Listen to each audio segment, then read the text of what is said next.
Sky Howdy, and welcome back to another episode of World Bigfoot Radio.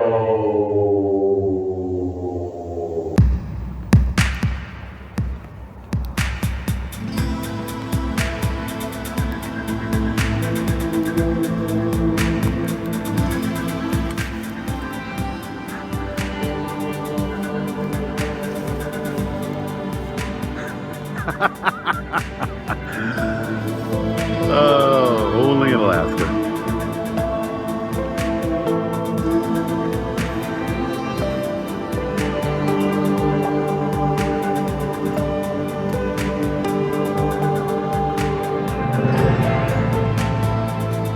Oh, it's not good. He's going to go down the bike trail.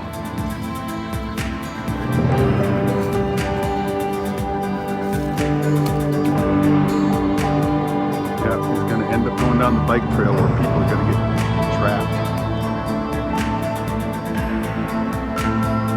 Man, those are big antlers.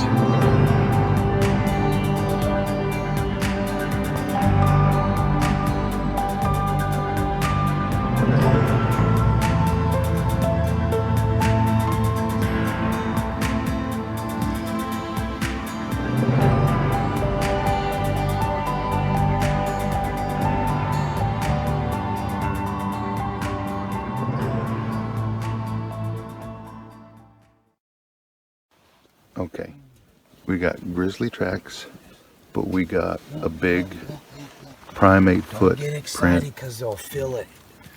You hear me? Yep. You'll feel it. There's Big a difference right there. primate. Look at me. No. You see it? No. So here we are just talking. We're looking. Now take a good look at this, and I'm going to put my foot down here. Okay? And there's a difference between that bear print and that human print. That is an adolescent.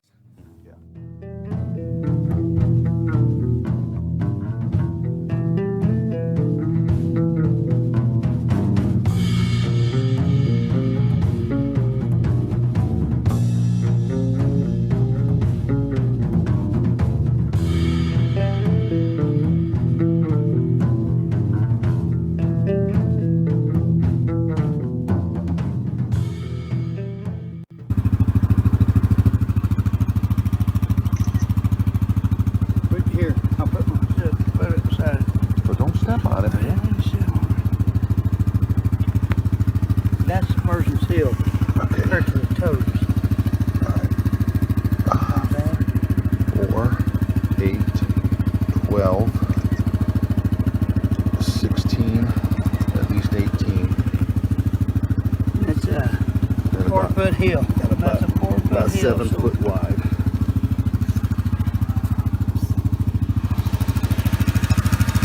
This might be an old one, but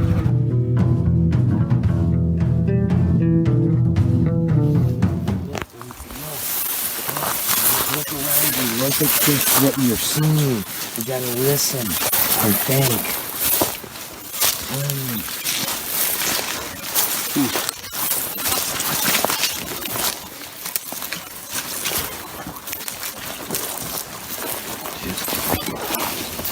Just gotta look.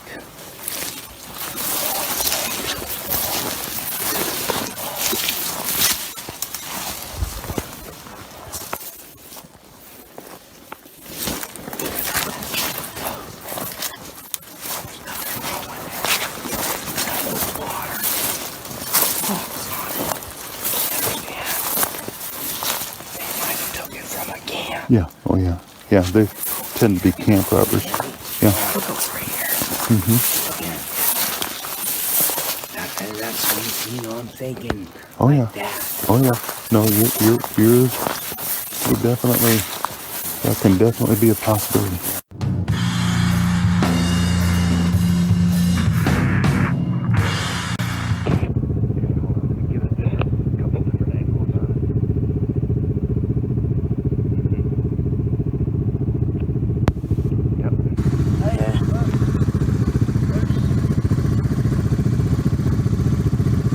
Got it? Yep. Okay.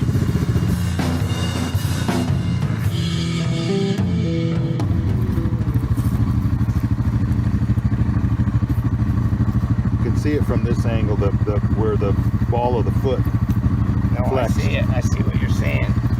Because you can see it from here to here. Yep, it flexed.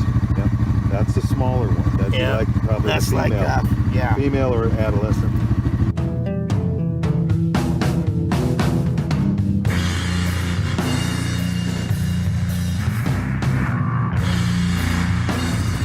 Look, see, this is the bear stride. Look, right here. Yeah. There's his other foot. Look. See it? Right here. Bear. Yeah. Yeah. Boom. Boom. What's that? Yeah.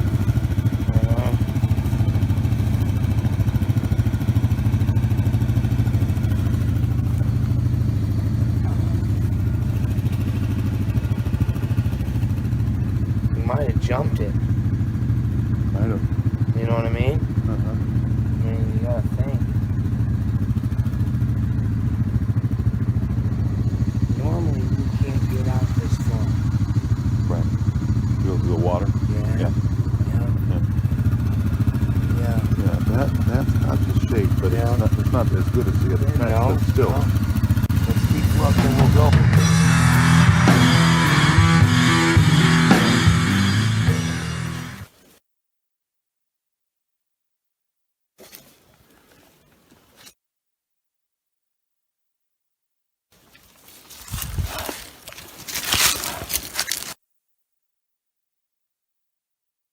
Here's another one. Oh. This is an old one. Look, that's fresh. Look, that's a fresh one. That's a fresh from this morning. There's the toes. You see it? That's it right here. You can see it. It's the next one over. This is, I bet you this is Sleater right here. This is the next one. That one, no. That's the trout.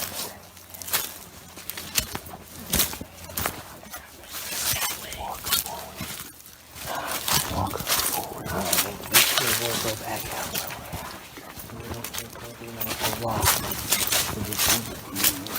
Look, look at that footprint. Look.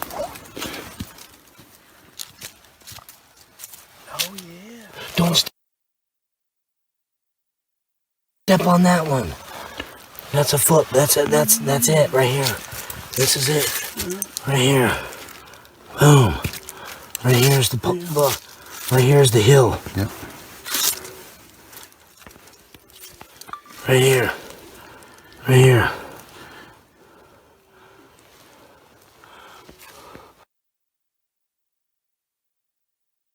That's it. So it's going this way. They're using this.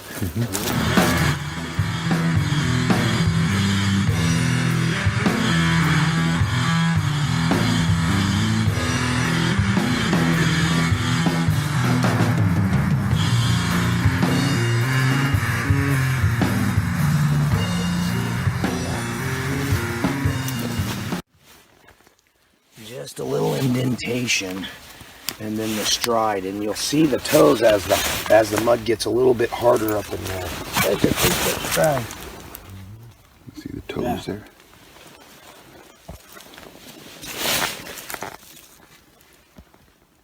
You see the toes in there.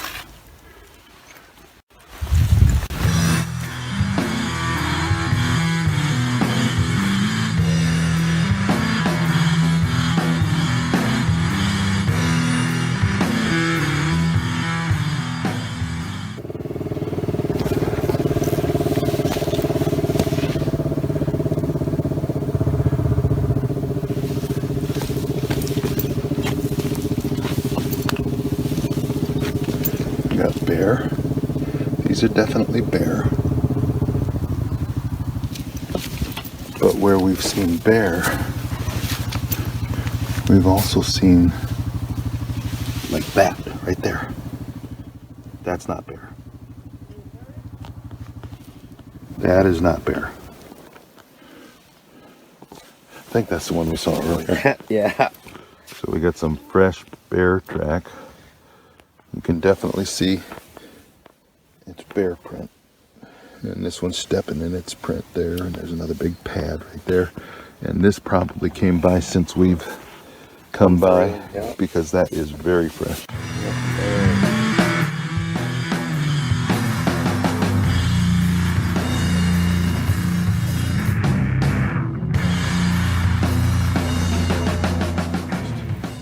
Okay, so we got some kind of odd track here.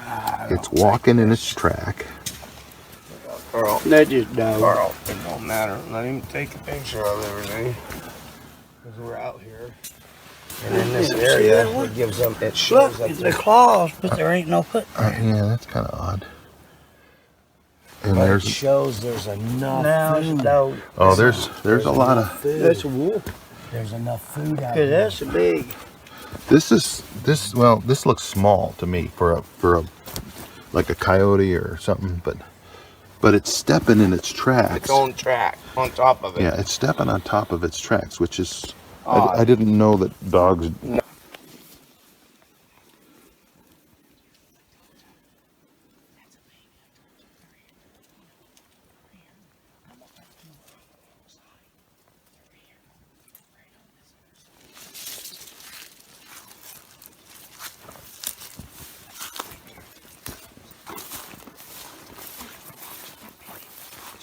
So there's a fella sitting on the other side of those bushes over there.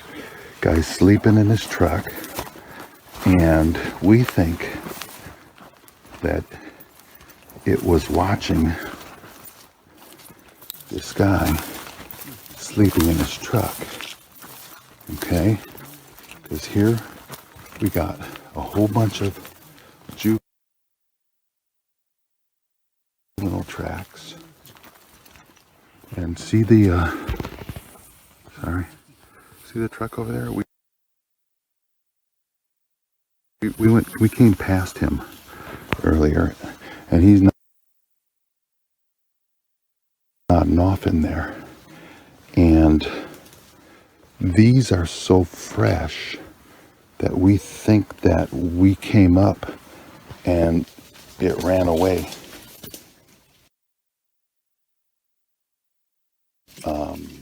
As we were coming up, because these look like they were just made. Just made.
Do not. No. Carl? Don't do that. You need. Please, don't do it.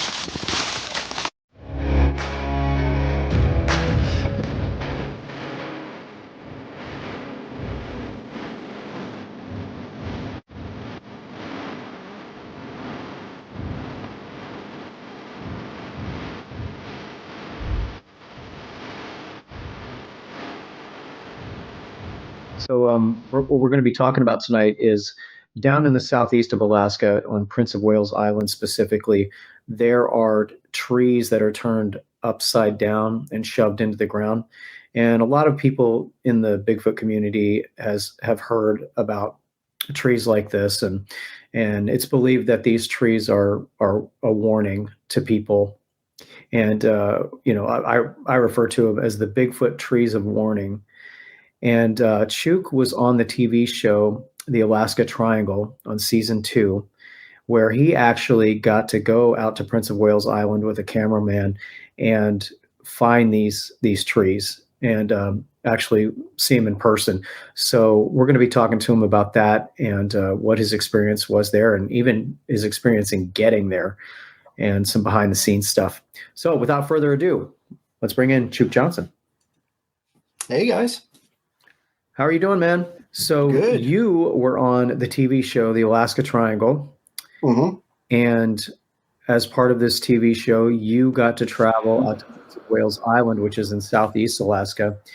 And you actually got to personally visit the Bigfoot trees of warning, the upside down trees that are shoved into the ground.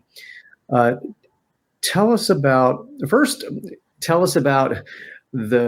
how you get there, how you get to Prince of Wales Island, and then on the search to find these trees. Okay, yeah. Well, it's a beautiful area. I love all of Southeast. So Southeast Alaska is known as the Panhandle, and I guess if this is Alaska, it's that part down here next to British Columbia. So it's much warmer. It's a rainforest environment. So that was the first time I had been. Well, no, I hadn't been to Prince of Wales Island, but I've been to Ketchikan before on a fishing boat. So I love Sitka, Juneau, I really like, and Ketchikan, just beautiful areas. So I flew to Ketchikan, and actually it was bizarre. Sometimes they call it the milk run. It was cheaper for them to fly me from Anchorage all the way down to Seattle and then up to Juneau and then to Ketchikan, which didn't make any sense, but I had a nice lunch at the Seattle airport, so that was nice. Right. And so Ketchikan is this beautiful city it's just a teeny town, a rural town on this rainforest, coastal area, just built on the side of a mountain and really steep roads. And I had to take a ferry. So it was really cool because it wasn't a big film crew. It was me and one cameraman, and he was an Alaska guy. So he was a really nice guy. And, the producers just hired an Alaskan he had a big backpack and had all his camera gear and a drone. And then they hired me, and it was just the two of us. So we got a rental car in Ketchikan. We got on the ferry, and then it was like, I don't know. I want to say it was about an hour and a half, 2 hour, maybe 3 hours ferry cruise to Prince of Wales Island. And so I think you've got Cake and Klawock, and there's a handful of little communities, and it's just this beautiful mountainous coastal island with massive trees. And the terrain was just so insane. It was so thick with foliage that you didn't know if you stepped off the road and took a couple steps, you could fall 10 feet because you couldn't see anything. And there was like big crevasses and holes and, all this deadfall, ferns everywhere, very green. And then we were just on this road system between these little towns and villages, I guess they would be. And we got permission from the tribe to check it out. I believe it was a place called Klawock Mountain, where these trees are. I could be wrong, but I think that's where it was. And we had like a basic map that somebody had kind of hand drawn and just verbal directions. Like we talked to a couple elders, and they just said, oh yeah, it's around that milepost, and then you'll see the trailhead and just go up and you'll find them. So there was no signs. We were just lost, and we were kind of guessing. We figured we found the right trailhead because it was next to a stream. And No signs at the trailhead. We just parked and we just started hiking up this trail. So it was an adventure for sure. Now, is this island bear infested as well? Yes, very big bears. And that was probably one of the craziest stories an elder personally told me. Because I'm always curious about that. Do the Bigfoot fight the bears, or which one is scared of which one? And he said that there's a legend that somebody saw a Sasquatch come up to a big brown bear, grab it by its neck, break its neck, and then just kind of haul it off, drag it on his shoulder and walk off with it. So that made me think, well, if the Sasquatch could do that, a big brown bear's 10 feet tall if they stand up. So that means that Sasquatch was probably 11 or 12 feet. I mean, it had to be a lot bigger than the bear if it was able to do that. So, yeah, but there's bears everywhere. So when you left the trailhead, are you basically going straight up from there, up a mountain? It wasn't straight up at first. And I do want to say that this island is covered with deer. The cameraman the night before, it was really tragic. He actually hit a deer on the road. I mean, we were just seeing them everywhere. They were so used to people that there was a couple deer that I literally walked up to, and I was just a few feet from them, and they're just staring at me before they ran off. So deer everywhere. It didn't start off very steep. It was a gradual climb, but it was slow and steady. And at times it did get pretty steep, but it was a really long hike. Like, we almost didn't find it. We had a lot of heavy gear on us, and we got pretty tired, and we were thinking about turning around because we had no idea where we were. We were just following this trail. The trail kind of died out. We did see some tracks, but they had been eroded away. So we couldn't tell if there were toe prints or anything. Could have been a big bear or something. We found berries and game trails everywhere. Not a lot of human footprints, not a lot of human presence. And so we got finally out of, I guess, the tree line into, the mountainous area above the tree line, where it looks more like tundra in between the trees. And I think we got turned around. We were in the wrong area because we were just told, they're up there somewhere. You can't miss them. And the pictures I had seen, it looked like a field of them. There were several next to each other. And we didn't see that. I think we found two, but they were far apart. And so we were just going to turn around. We were both pretty exhausted and crabby, and it was getting late in the afternoon. And, we had been there since early morning hiking up this mountain, and we were considering turning around, and then we were like, hey, what's that? Is that one of those trees? And then we found one. It was amazing. Now, who came up with going to this location? Was this something that you had suggested to the producers, or is it something they presented to you to go there? I can't remember. It's something I've always wanted to see because I did read the stories about it. I heard the reports. I think I might have mentioned it. But then the producers just reached out to me, and they were like, hey, do you want to fly down to Ketchikan and check out these trees? And I was like, yes, sign me up. So I was very excited. So what was your first impression of them when you realized you were in the right place and you got sight of them? What were your first impressions and feelings? It was just a wave of emotion, especially as I got closer. I mean, it was just overpowering because the story that scientists say, which is just unbelievable. Scientists claim that massive windstorms took these ripped giant trees up, twisted them around in the air, and then shoved them perfectly straight down, a group of them in different areas. And that's how scientists explain it. It's a windstorm.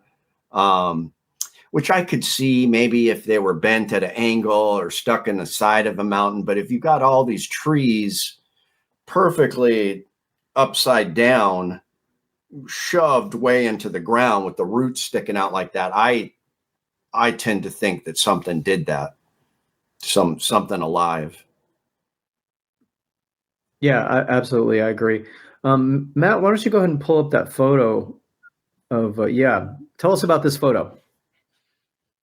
So look at the size of that thing. I mean, that is bigger around than I am, that's for sure. And I know we've talked about this, but the local elders like literally told me face to face, yeah, the Bigfoot do this as a warning. It's basically a statement saying, hey, stay away from this area. This is how strong we are. Look what we can do. We can rip trees out and shove them in the ground. This is our area. So that's the message that pretty much everyone in that region knows. That's why they're there. But seeing it firsthand, just how massive it was, and looking up and being like, wow, those aren't branches. Those are roots. This is a massive tree that is upside down, and it's perfectly, shoved in straight up and down into the ground. You can't even budge it. It was a overwhelming feeling of emotion for me, definitely, because to me, this is the best evidence I have seen. I found, some tracks, but they were kind of washed out. And I found, signs that I believe are some cryptid activity. But this to me was the biggest evidence that I've actually seen with my own eyes. So it was definitely had a profound effect on me. I will say that tree there is a lot more massive than I expected. I expected the photographs of these to be a lot smaller, but yeah, that's just amazing. And yeah, Matt, go ahead and pull up the next one, Matt.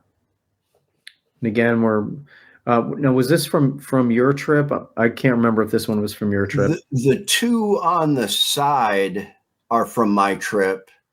And I can't tell if that one on the left is the same one or not. It kind of looks like it, but it's hard to tell.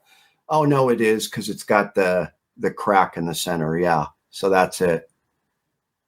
But there's other pictures you can find that kind of show a group of them. And what we were looking for was a whole field of them. And we didn't find that. I think we just found this one. We might have seen another one too, but it was mainly just this one we found.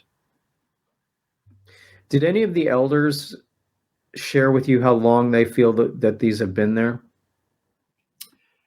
They didn't say, but the Bigfoot there is an ancient legend. They did say that, it's been there for generations, hundreds of years, maybe thousands. And I will say that after seeing that, we got that creepy feeling that we were being watched, and both me and the cameraman got pretty afraid. And we once we started heading back down the mountain, it was getting darker, and we kind of kicked it into high gear. We were kind of freaked out and just kind of took off down the mountain as quick as we were able to. So.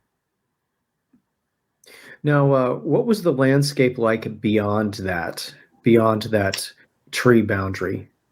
I guess we were kind of in the transition period where it's going from trees to more spread out tundra type looking, ground. We hadn't really got to the top of the mountain yet. We were getting close, maybe we were 2/3 of the way up, but it was pretty rough. I mean, there was a basic trail. What it is there's old logging roads that have been abandoned for, I don't know, 50 years or something, that are kind of overgrown, but you could still kind of make them out. That looks like where I was at. Yeah. So it seems like the theories around the Bigfoot community, the general consensus is exactly what you were told by the locals there, that these are trees of warning. And the ones that we're seeing in the photos are pretty massive, but did you see any ones that were smaller? I think I might have saw one that was smaller, but I can't really remember. It might have been off in the distance. This was the main one that we checked out. And one of the interesting things the elder I interviewed told me is because this is, it's not a huge place. Well, I guess it is huge, but it's a, small community. There's a few little villages around this island. And he said on the island, there are several families of Sasquatch that live there. And they have a language, and they have like young ones, and they're just like separate little family communities, I guess.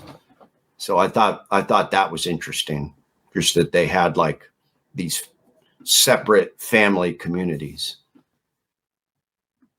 Yeah, that's extremely interesting. So in the vicinity of these trees, did you come across any animal bones or anything like that? No, we didn't see anything like that. And it's interesting that there's so many mice and stuff like that. The mice will even eat like moose antlers and deer antlers. Like they just, once something dies, like everything just descends on it, and it gets eaten up pretty quickly. But we didn't see any animal bones around it. So you mentioned having that feeling of being watched. And for those of us researchers, that is something that we do encounter. Did you happen to hear any activity in the woods, maybe something pacing you guys, or did you notice things going silent? Yeah, on the way down, we did hear like a snap here and there, like a branch snapping or something. Nothing that was really close, or we didn't see anything being thrown or anything, but we did hear some sounds, and it just kind of scared us even more, and we just kind of quickened the pace. But yeah, it was definitely an odd feeling. So before I throw the ball over to Matt, did you guys get to do any nighttime activity there? We did not a whole lot, just because the forest was so thick, but we did set up a trail cam, and I think we caught some pictures of some deer. But the one interesting thing, it's kind of like one of the stories you had, is that the trail cam was set up pretty high. Something had moved it. Like, how they're on that little line. It's on like a ribbon of string, sort of. Something had grabbed the trail cam and kind of moved it. It was moved pretty significantly when we found it the next morning. We didn't see any, pictures of anything, but we did kind of get one picture. It was blurred out, like it, was in the middle of moving. So it was just kind of odd. Like there's the theory that they can sense the cameras or the IR light or something that's coming out of them. So this site is one of the sites that, as a researcher, I consider one of the Bigfoot holy sites. We've heard about it, but very seldom do we get to meet somebody who's actually been there, just because it's hard to get to for researchers in the lower 48, obviously. But absolutely fascinating. And I think it's awesome that you got to go out there and actually see it firsthand as a researcher. Yeah. And I think it's amazing. Let's throw the ball over to Matt in Quincy, Washington. Yeah, it's got some pictures there, a couple of examples, and then the two photos where you were actually there. And man, I'd love to get down there to see that too. And just the sheer power that a creature would have to pick something like that up and drive it into the ground. I don't know how I would react if I actually saw it in person. I'd be scared out of my mind, I think, especially when I started hearing tree limbs snapping in the background. You guys are super brave to go out there. And when you're looking at it, I started thinking of, okay, you know, a hurricane or a massive windstorm, sometimes trees get pulled up, but it's usually they get pulled halfway up and then they're on their side, and it makes that big cave thing that animals will go in sometimes. Yeah. I couldn't imagine, like, it would have to be the biggest tornado in the world or something to rip it up. And then what would make it go, you know, perfectly perpendicular? It doesn't make any sense to me that that's how they explain it. It's just, I don't think that's possible. Yeah, there's plenty of video out there. You can look at the damage assessment from even an EF5 tornado. And they don't pick trees up and then stick them straight back in the ground. They pick them up and they blow them apart, or they throw them. Yeah. It's not going to pick it up and drive it straight back in the ground. No. Yeah, so it was just really odd to see it. You know, wow, this thing isn't budging. Something like really drove that deep into the ground. It's just so eerie and bizarre, kind of. It definitely is, you know, give you a profound feeling. Look, That is their.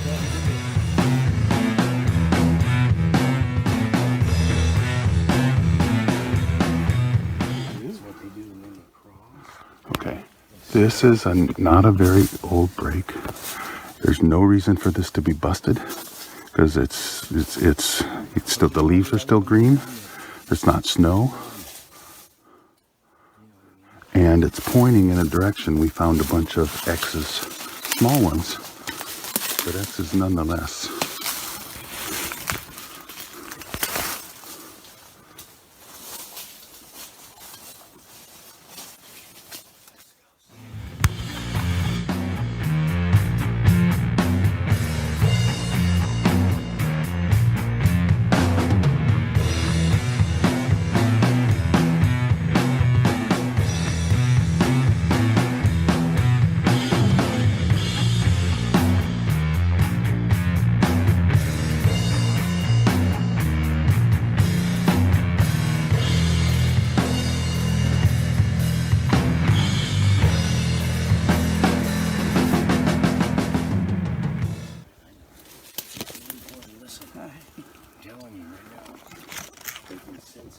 Just keep your eyes covered because of the wind.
Heard a few snaps behind me. Some over my right shoulder, some over my left shoulder.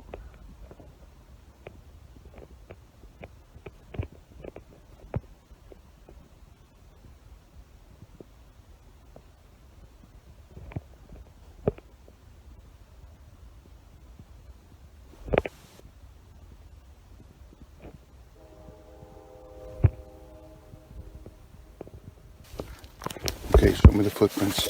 Okay, here's one right here. See it? It's all flat.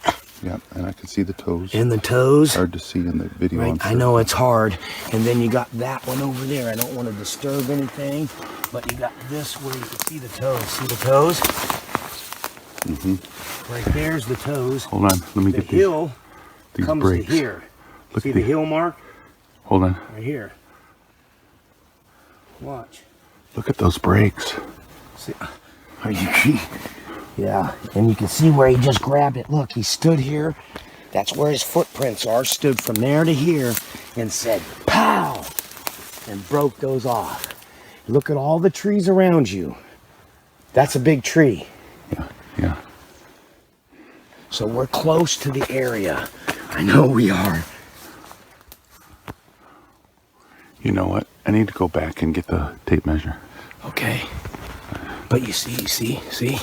Oh, yeah. He grabbed that mother and just pow. And you can kind of see where he stood too, right here, and disturbed the ground with the sand right here. And then that footprint, you can see it. Look at that one, where he stood right here and flattened the earth. So, and look right here, look at this. See this? Look right here, that trail, all the way through there. What would break that right there and lean it over? See it? I got another one. There you go. Then you're looking at these, look. Just broke. And nothing else is, look, nothing else but that. And then if you go over here, there's another spot. So, let's try that one.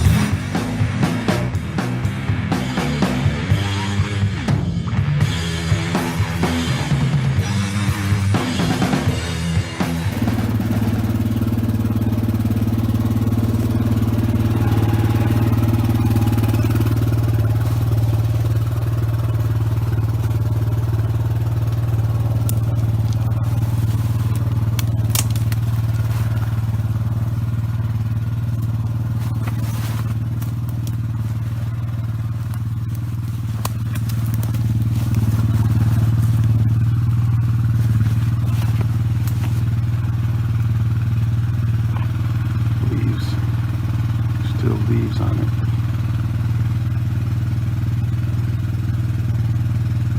That again is about 6 foot high.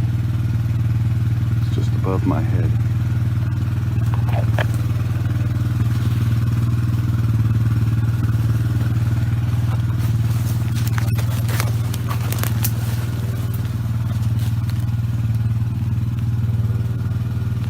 Is that a footprint? Hard to say.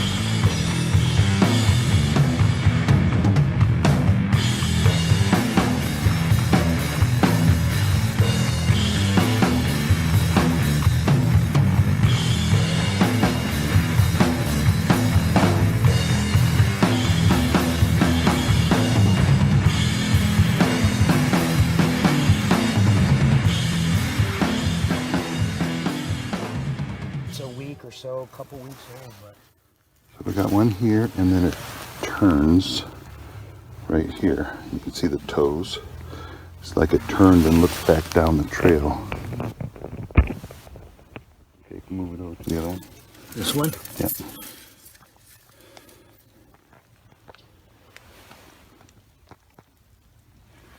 Get this, see how the toes, the big toes here, because it's curved. See Well, the it looks toe? like the big toe, maybe, And you see it because from it here goes up in that angle. to here. About 10 inches. Well, that's bigger than I thought it was. I was not looking at that over there.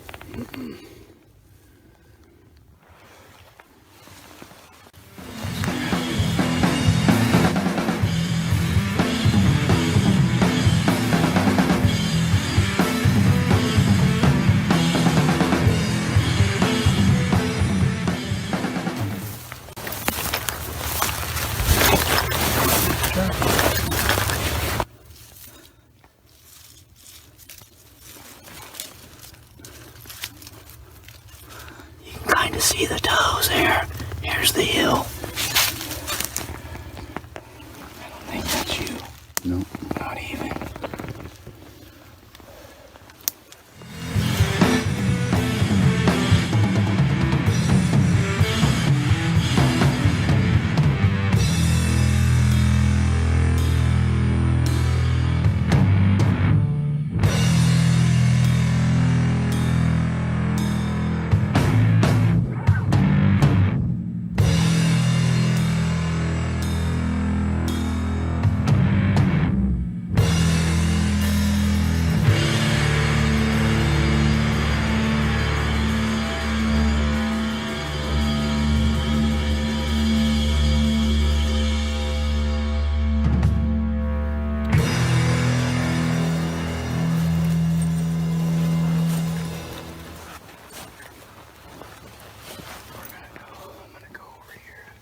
What do you think?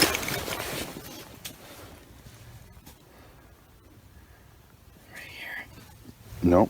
I mean, okay, put your right from there to there. To here to here. Yeah. Yeah. Hold on, let's get the tape measure and see if it's 18 inches again.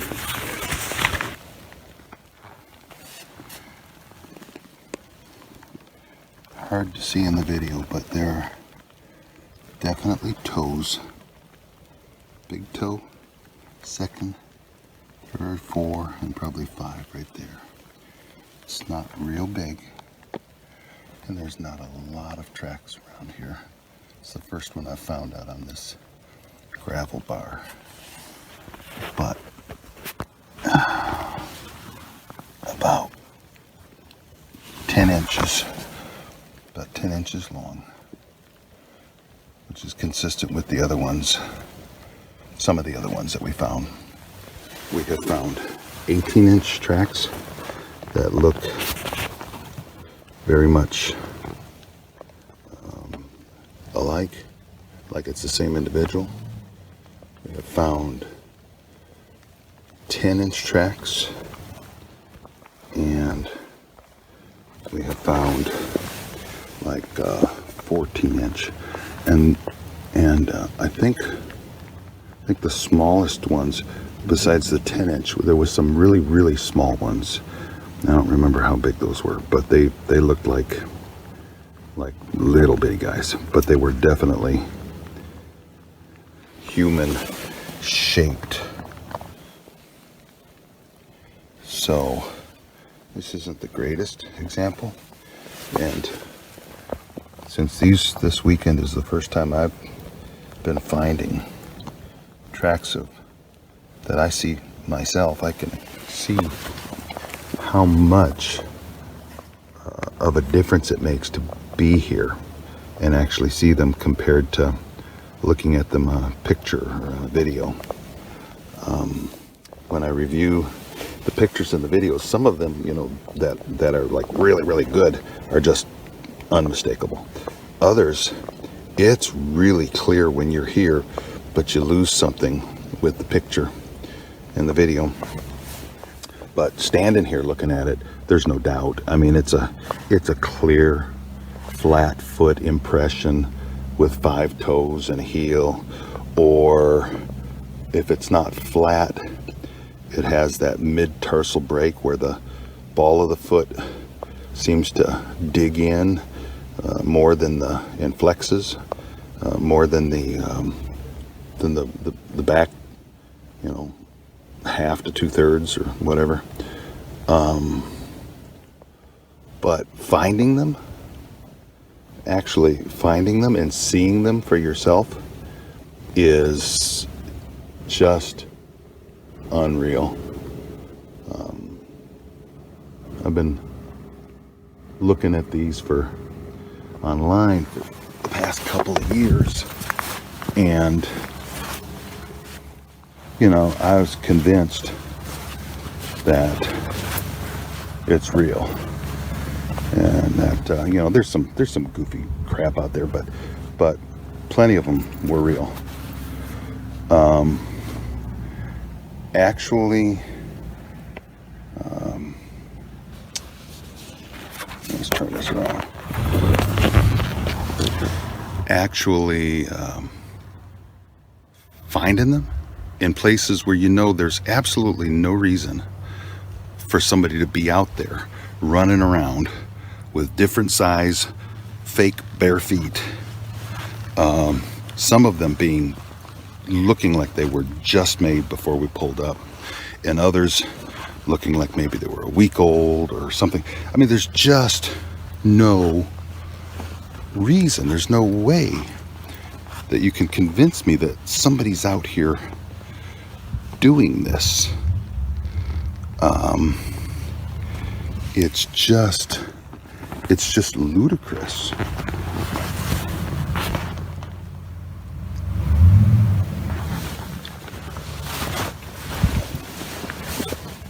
Just absolutely ludicrous to think that. Because we went in places where nobody would have expected or anticipated us to go. We didn't expect or anticipate us to go. We just beat through some brush and followed some trails. I think my hunting partners are coming around the corner somewhere. And there they are.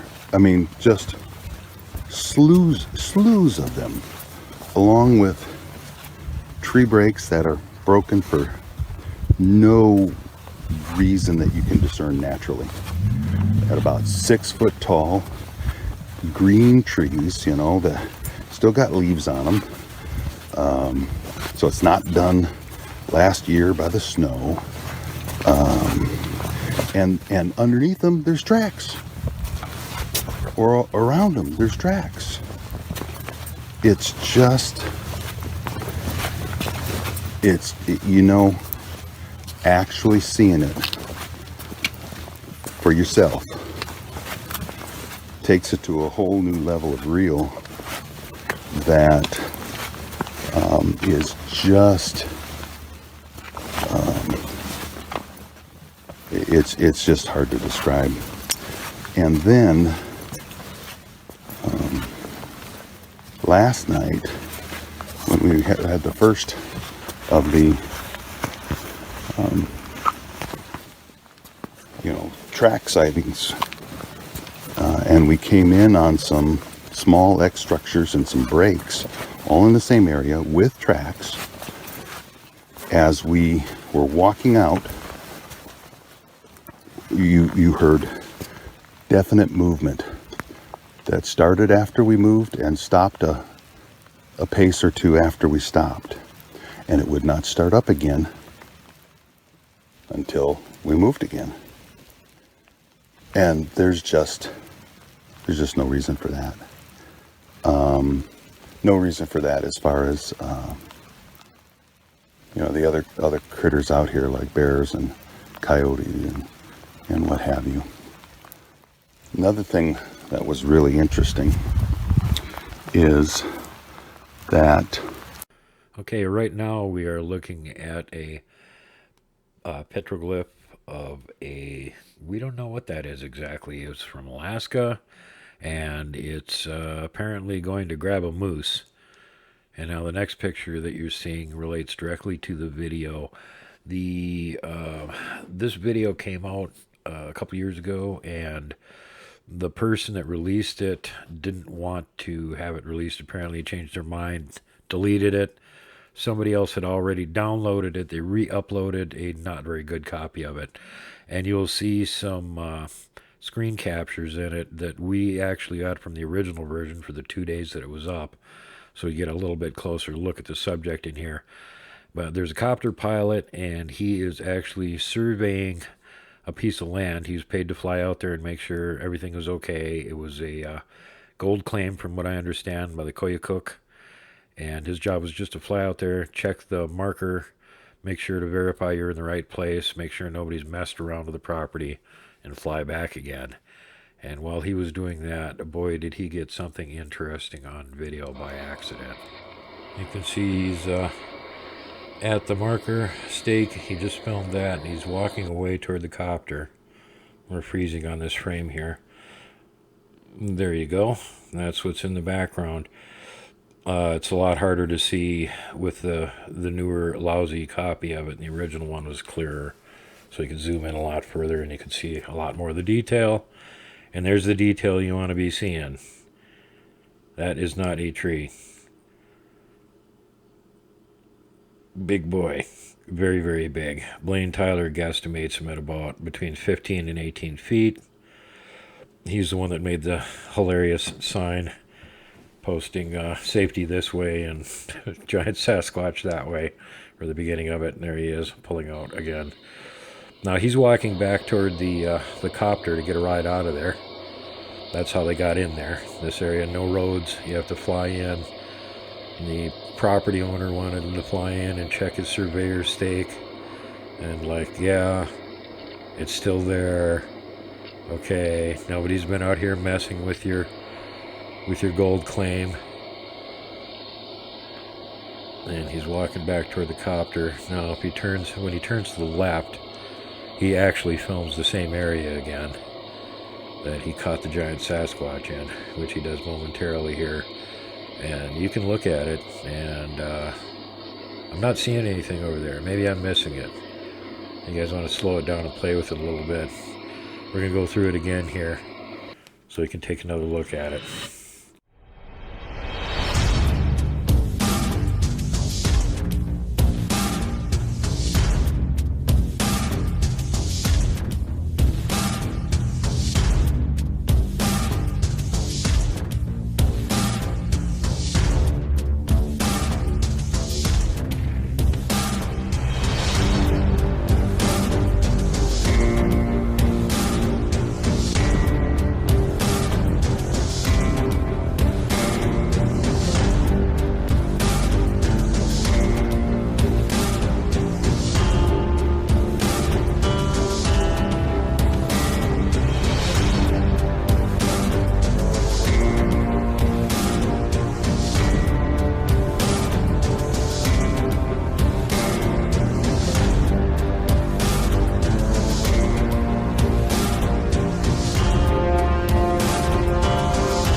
I got this mixture of emotions that are just really strange, because on one level, deep down, I'm not afraid. I really don't, really fear dying or all kinds of, there's a deep-seated comfort level that I have, that my fate is in the hands of God.